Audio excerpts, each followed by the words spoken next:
Cyril Dupin, bonjour. Bonjour. Bienvenue sur le plateau du DITEX. Donc, vous représentez Hurtigruten. Tout à fait. Donc, Hurtigruten, c'est l'express côtier, mais pas que. C'est aussi des croisières d'expédition. Alors, je ne sais pas si c'est très clair dans la tête de tous les agents de voyage. Peut-être ce serait bien de réexpliquer un petit peu les différents produits que vous proposez. Tout à fait. Alors, c'est vrai que Hurtigruten existe depuis 1893. On va fêter cette année nos 130 ans. Et à la base, donc, c'est pour ravitailler et avitailler toutes les villes et villages de Norvège.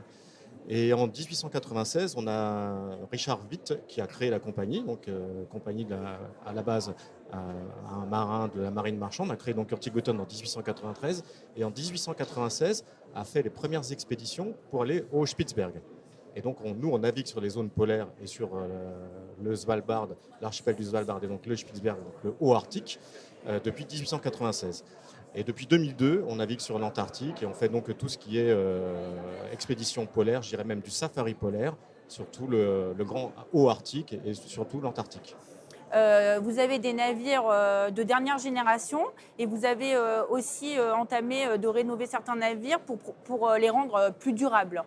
Tout à fait. En 2019 et 2020, on a lancé 2 bateaux hybrides. On a été la première compagnie au monde à lancer en fait, des navires hybrides qui fonctionnent avec du fuel léger et des batteries électriques, donc le Roald Amundsen et le Fridtjof Nansen, qui sont en fait 2 noms d'explorateurs. Donc, pour la petite histoire, Roald Amundsen est le premier explorateur à avoir franchi le passage du Nord-Ouest et avoir atteint aussi le pôle Sud en 1911.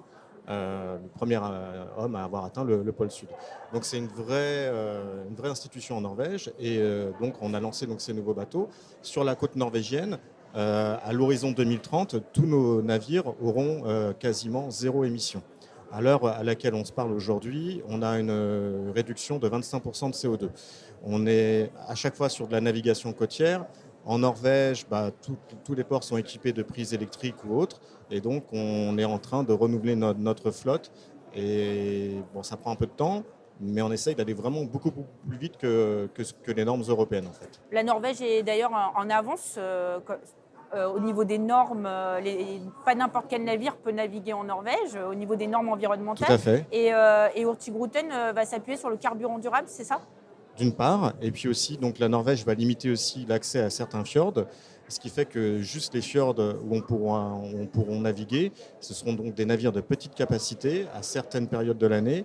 Et puis nous, on pourra toujours naviguer parce que nous, on a toujours notre mission de service public, puisqu'on charge, on décharge les marchandises.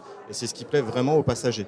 On est vraiment, comme sur nos navires, on a vraiment un produit hybride. On est à la fois entre un circuit par la mer et une croisière. On est un peu le meilleur des 2 mondes, en fait, si je puis dire.